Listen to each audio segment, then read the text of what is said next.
Welcome to the show, everybody. I want to remind each of you to like and subscribe. On YouTube, we are Film Talk Radio. We've got a very special guest today. Sisa Quispe is a Quechua Aymara writer, director, producer, and host based in New York City. As an Indigenous woman, her work largely seeks to inspire the preservation of native ways while sharing a decolonizing message. Urpi, Her Last Wish, which Quispe wrote, produced, directed, explores the complexity of the Indigenous identity.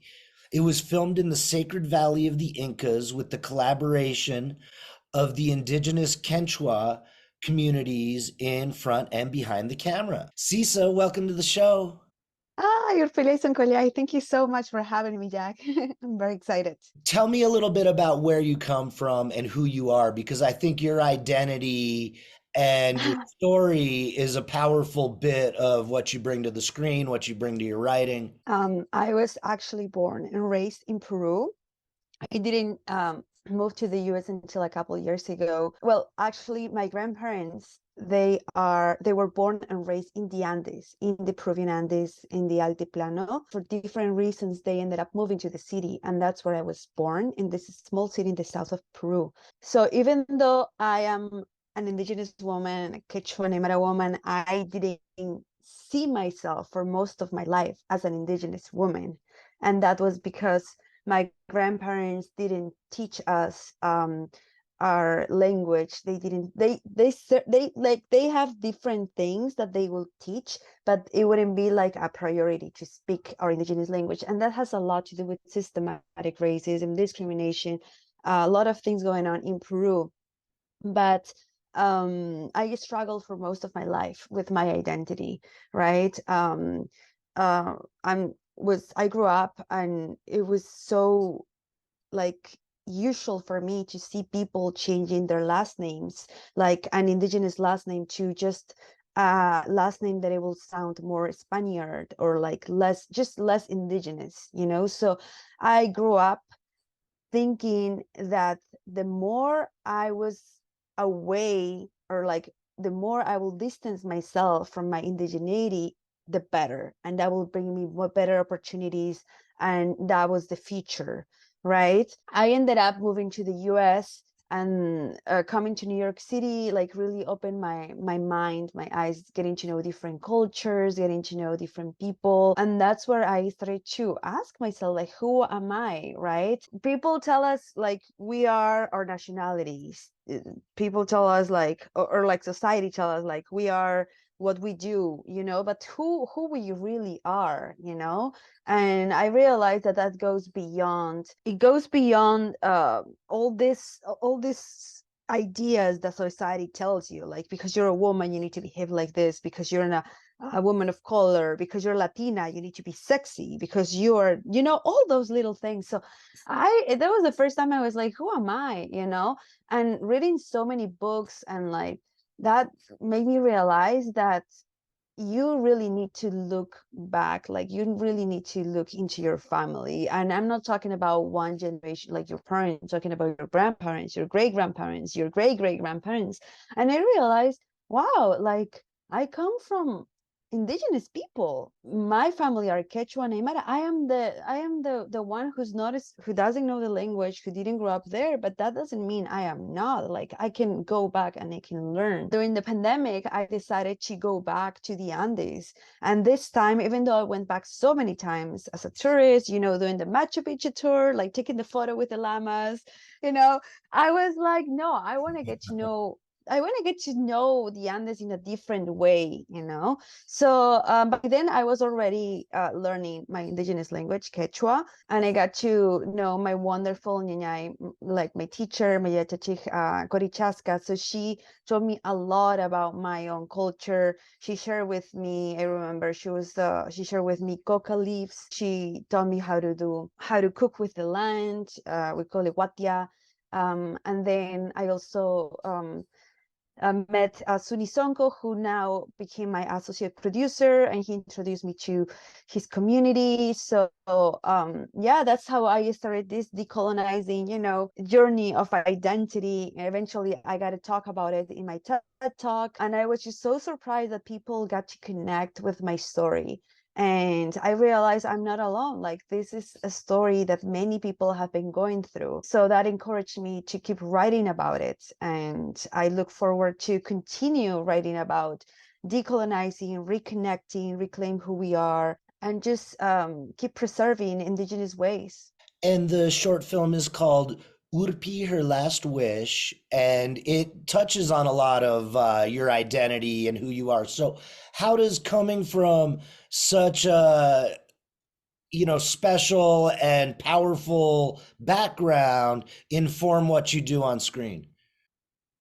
For me, it's really important. It's everything, It's like when you see a piece of art, when you see art, you can see the artist through it, right? So I was like, no, I want people to see me through it. Like, I want people to connect with the message. So for me, it was really important to get to tell a little bit about my story, but at the same time, of course, people think like, oh, I'm Peruvian American. I'm not Peruvian American. I grew up in Peru. I moved here eventually. Um, Urpi's story is not my story. It's inspired on my story. Uh-huh. Yeah, and we get to see you take on this character. We There's a grandmother in the film, the coca Yeah. leaves. So there's definitely a lot of who you are within the movie. And the movie's had some exciting successes. Can you tell me a little bit about some of the film festivals that it's played at? I know it recently played locally at the Santa Fe International Film Fest and won the award for Best Short Film by an Indigenous Director. So, congratulations on that. But I know you were at a film festival in New York and so much more. So, please tell us about that. Yeah, absolutely. So we had our world premiere at the Flickers Rhode Island International Film Festival, which is an Academy Award qualifying, which was an amazing festival here in Rhode Island, in the East Coast. Then we had the New York Shorts International Film Festival here in New York City. I'm so grateful I got to be part also of the Santa Fe International Film Festival. That it was uh, the location, the people, everything was just perfect, and amazing. It was so well organized. I'm so grateful to have been part of it. Very grateful for the award that Urpi received. We recently screened also at the Red Nation Film Festival in Los Angeles, and we were nominated for Best Live Action Short Film. And we recently just won the student showcase by Gotham and Focus Features. So I am invited to the Gotham Awards this upcoming Monday, and we're gonna be recognize the winners of this student showcase. Congratulations. I know that's major. Gotham, for those listening, and the Gotham Awards used to be known as the IFP, the Independent Features Project, and everybody came out of the IFP. So I really want to stress the significance of that. Now, I also want to mention that the creator of the Santa Fe International Film Fest Indigenous program and co-host of the show, Gary Farmer, took a special interest in Urpi, Her Last Wish. And did you get to meet him during the festival? Was that exciting for Gary, who is not just the creator of the program, but has also done so much in American cinema to be the one championing your short film? Yeah, I got to meet Gary. I was so excited because I I am proving, I moved here just a couple of years ago, so I'm not really familiar with the industry, the indigenous industry here in the US. But I know Gary because of Reservation Dogs. So I was so excited to know that he was the one who created this program. I'm so grateful, and it's so important. So I was so touched, to know that he really connected with the story, and especially like he mentioned in the past that he looks forward, for the condor and the eagle to come back together, which is a story about um, the people, indigenous people from the north and central south, just coming back together. So I'm so grateful and excited I got to meet him. You mentioned reciprocity in your culture. Can you tell me more about that? Hmm.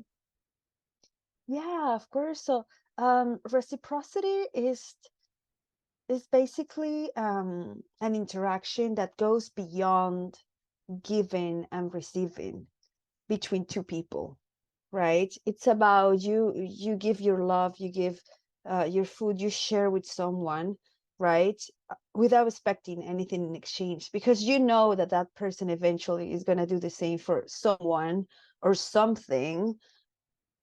It goes beyond time, it goes beyond human beings, like it can be to our Pachamama, like the earth, the land, everything. So it's about keeping that interaction. You just keep giving, receiving, and it's like a little web, that you create. So um, in my culture, we call it Aini. We call it, oh, let's do un Ainicito, un Aini, right? So I found that also in the film industry, that's how it works. It's, we all collaborate, you do the best you can in a project, and then um, you move on to another project, and people are going to keep doing, I think it's beautiful. Um, so yeah, I'm so happy I landed in the film industry too. Yeah, I think, you put this idea out there, you begin this journey, and then there's all these people that see that and are inspired about it, and then all come together to make it a reality with you. Who are some of the filmmakers that you admired, and what movies have inspired you along the way? um Actually, I will say I only got familiar. Well, I get to be honest with you. Like, first I started as acting, and then I realized that I wanted to be behind the cameras, because there was just not enough indigenous perspectives behind the camera. So I gotta say, like, my love for film, it's very, very recent. Um, so if I can name filmmakers that I admire, I will say like Taika Waititi, and also there's this woman who's a filmmaker, Alice Guy, from the early 1900s. She did this amazing film called The Consequences of Feminism, and it was about like just woman behaving like men. It was great. Alice Guy So Lachey, the French filmmaker. yes, yes, it was a friend. Yeah. So yeah, so those are like filmmakers. Also, there is an amazing friend. His name is Trevor Mack. He is an indigenous filmmaker as well, and he's a really big inspiration in my path also as a filmmaker. Because the most important for me is just to I, I know something. I am a Quechua and Aymara woman. That's not gonna change. Like, I'm doing right now film to help, my message, like, in the world, that is like preserving our ways. I don't know if I'm gonna be doing films my whole life. I don't know.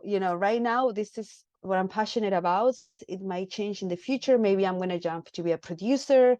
Maybe I'll just be a writer. But what I am is an indigenous woman, and my priority is to give this message of preserving our culture, and to keep, empowering indigenous people, and to keep, you know, promoting like unity between indigenous people, especially between people from the north and the south. So. Sisa, how can people see the movie, or when are their next chances to get to see Urpi, Her Last Wish? Well, it's gonna be available in Focus Features the next year. So it's gonna be accessible to everyone, actually.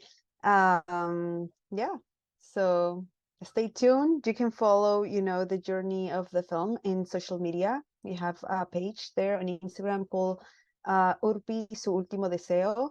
Um, or you can find me also on social media, and then I have a link to Urpi, su último deseo, if you don't know how to write su último deseo. But yeah, it's going to be available to everyone next year. That's Urpi su última deseo. Urpi, su último deseo. Urpi _ su último deseo.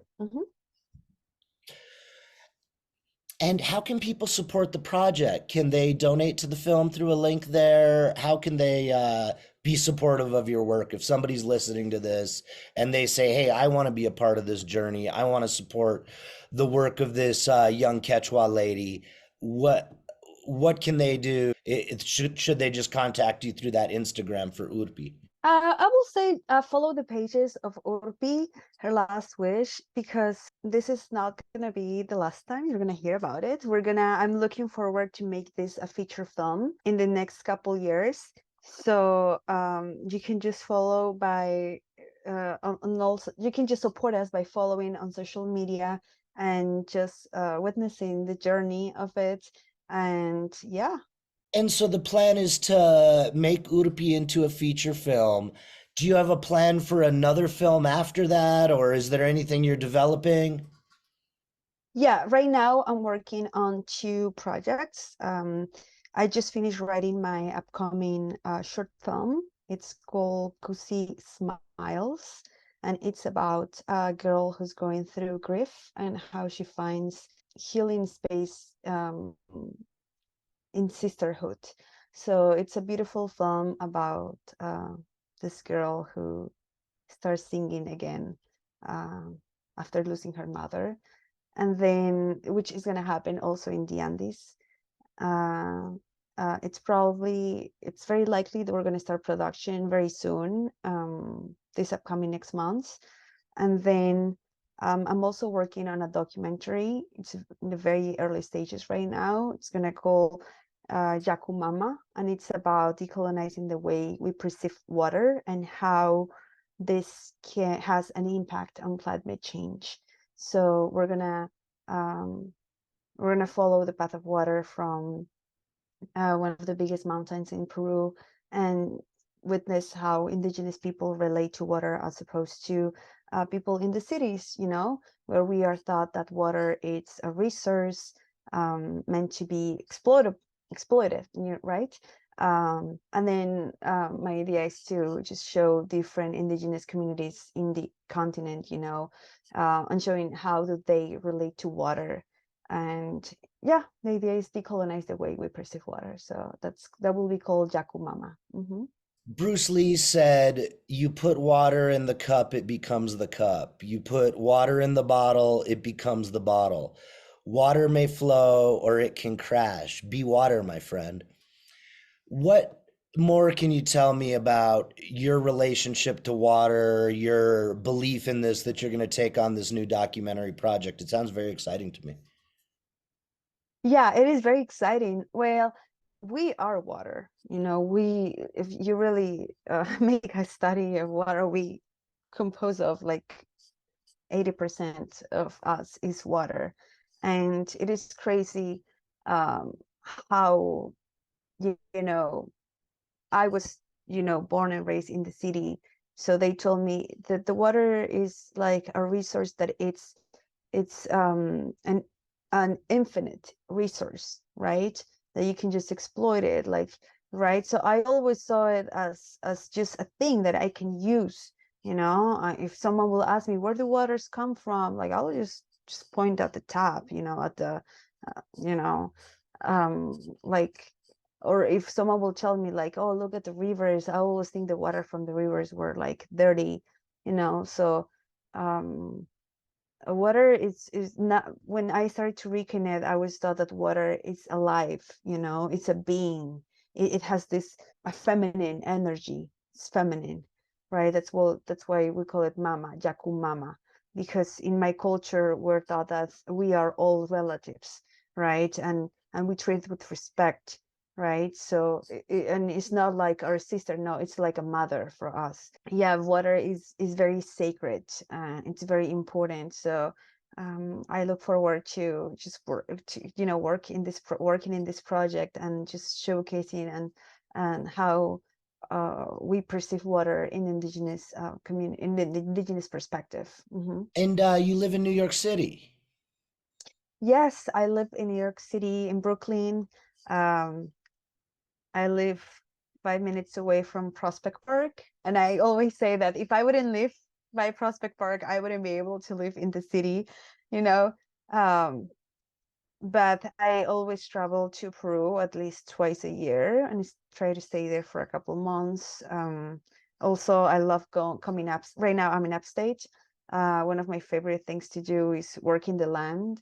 Um, yeah, that's one of my favorite things to do with my friends, so always try to find this balance. I don't know if I'm going to stay in the city for too long, but right now New York City is my home for now. Yeah, you're living in New York, you're making films in Peru. Tell me a little bit about that. Are there some interesting stories about bringing the equipment or getting the footage out, or, the people that you stay with there in Peru? How does that all work? Well, I am very grateful. I have a lot of friends in Peru.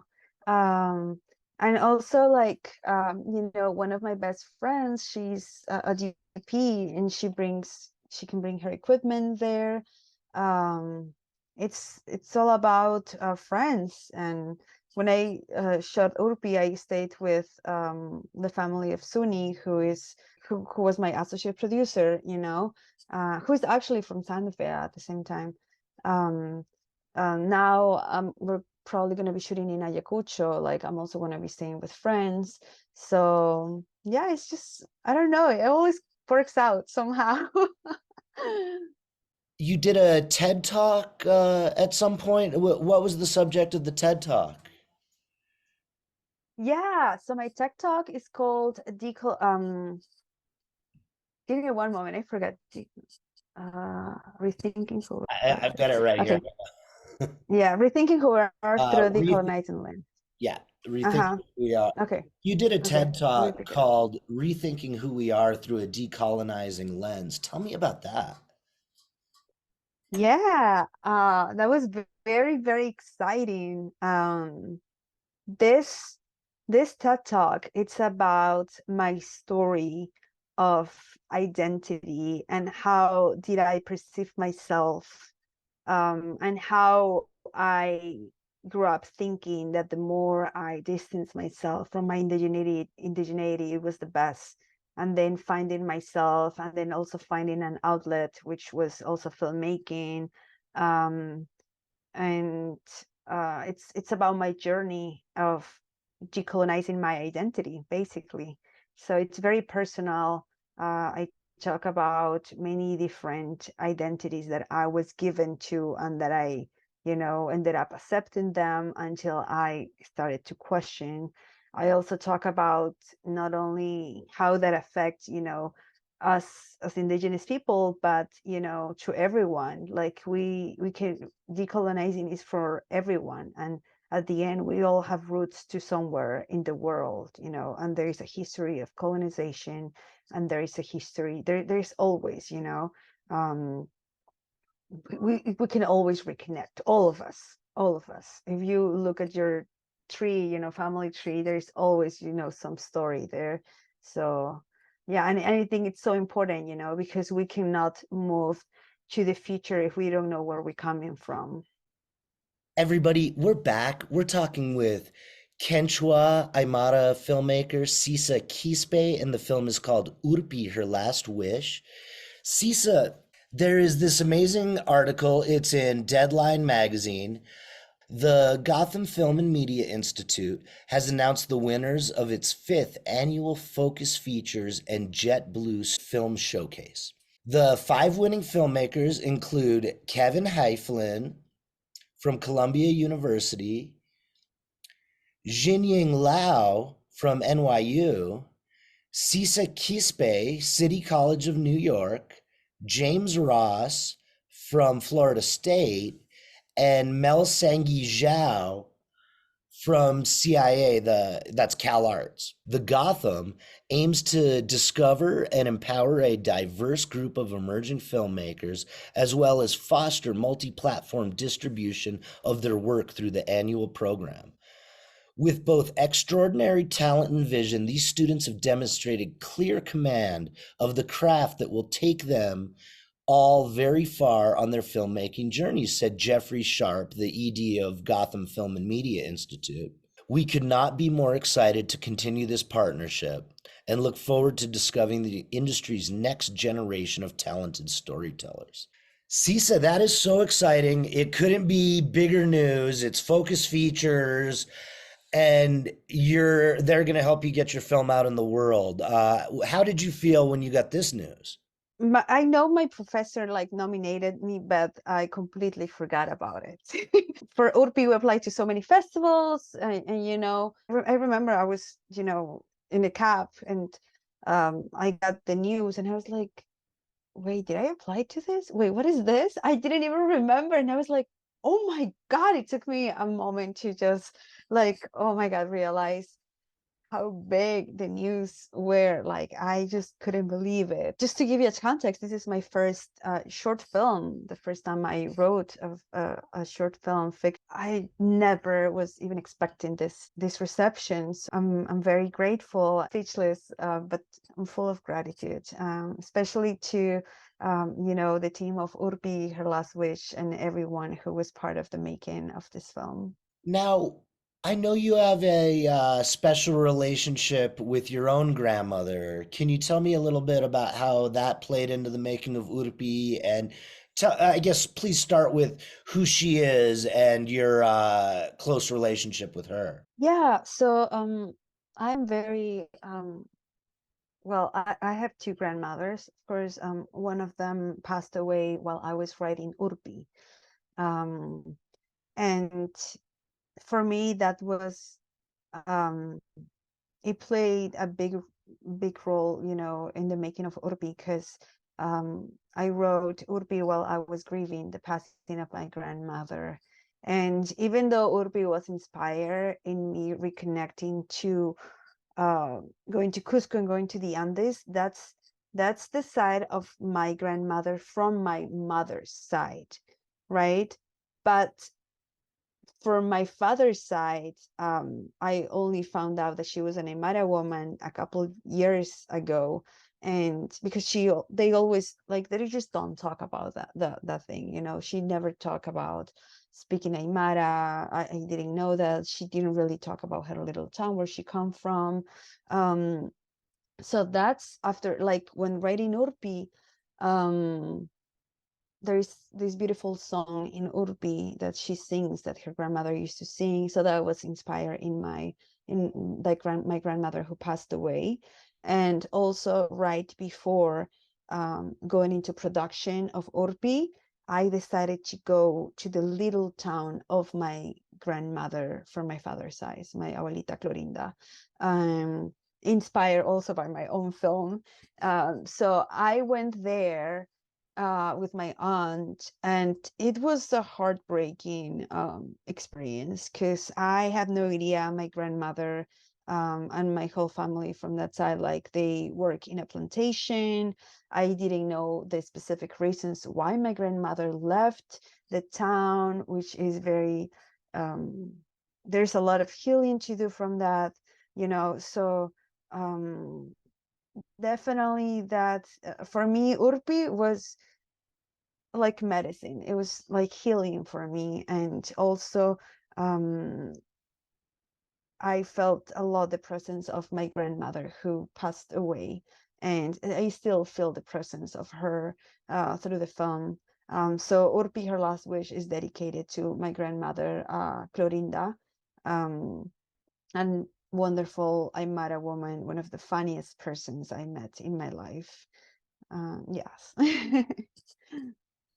Now, are Aymara people the original Incans? Can you tell me about how that works or clarify that for me in this Yeah. audience? Yeah, so basically, Quechua Runasimi it was kind of like the Franca language, the way people will communicate around the whole Tawantinsuyo, which was kind of like the territory of the Incas. Um, Now, Aymara people, it has uh, story larger than the Quechua, than the Runasimi comes from before. People think that Quechua comes from Aymara. Like there's a lot of stories. But they say that the Incas come from the Tiahuanaco culture, where they will speak Aymara and also Puquina. So there's a lot of stories.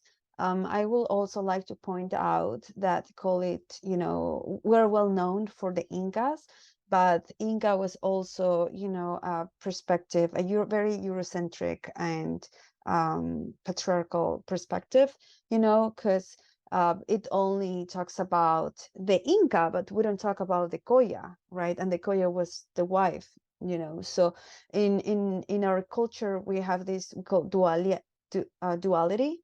So it's all about pairs. So the Incas and the Koya, it was a pair. So again, it was not only about the Inca, it was the Inca and the Koya, and everything had a pair, just like the sun, the moon, the day, and the night, everything. Um, yeah, so now we are known as the Quechua Aymara, the descendants of the Incas. Yeah. No, thank you for that. And that's pretty much a show, Sisa. So is there anything you want to talk about or anything we can say before we go and call it a and send this to the air? Well, I just want to thank you first for this invitation. This has been a lot of fun. Thank you so much for, um, like amplify, Indigenous voices. And, I really hope that my story can be of inspiration to many people who are, trying to make it into the film industry, or like they want to tell your stories.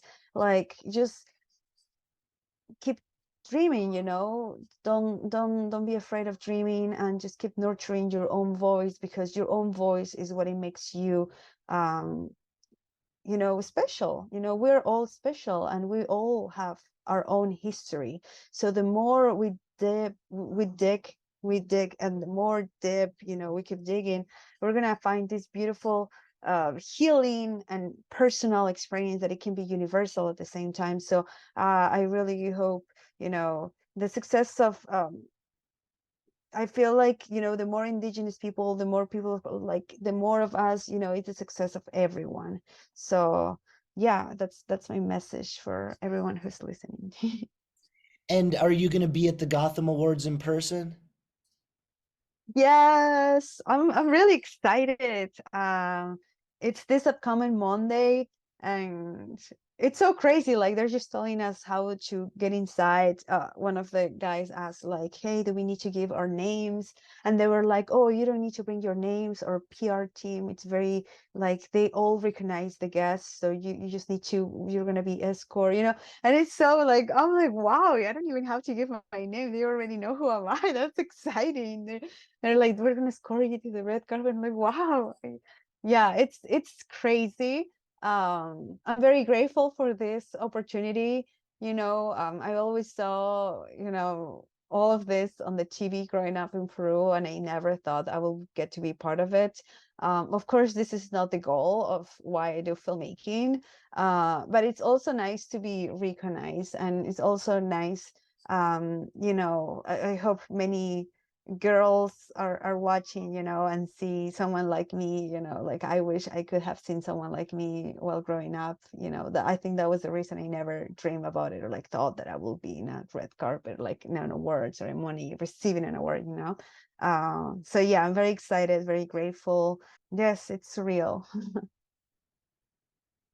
Well, you'll have to come back on the show and tell us all about how it went. And I'm looking forward to seeing the coverage of it.